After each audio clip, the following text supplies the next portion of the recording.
St. Paul said that the laborer is worthy of his hire. And I, as a philosopher, mere philosopher, dealing in higher things, always insist that I be paid for my work. And I get the highest fee I can get. And people say, well, you're just out for money.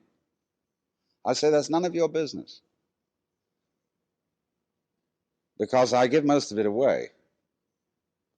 My own needs being extremely simple. Although I enjoy good food, I don't even own a television set. And, it's a very simple life. But I've got enough. And enough is as good as a feast. You see, a lot of people don't feel happy unless they have another thing beyond money, which is called status.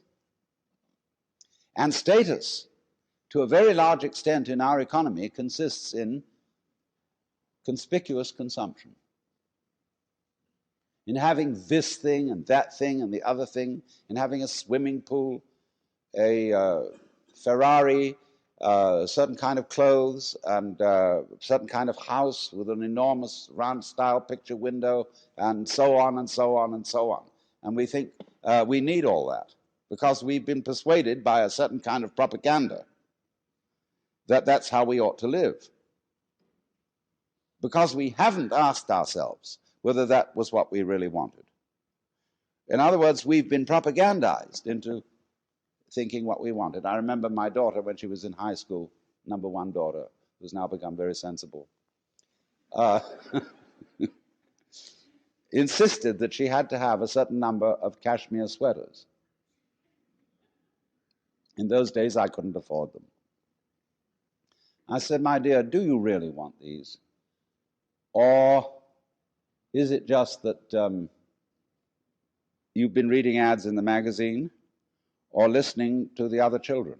Because you see, schools are places where you send your child to be brought up by other children.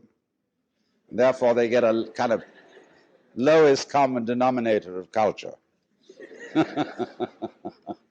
So they all think they got to have this, they got to have that. And they don't really want it. If they sat back and considered, do I need all that? Is this trip really necessary?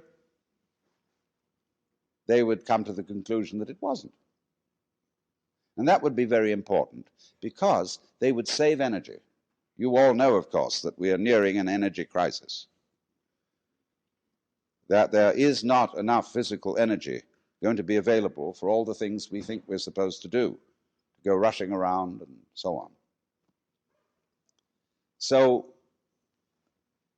we need to take towards commerce a more relaxed attitude.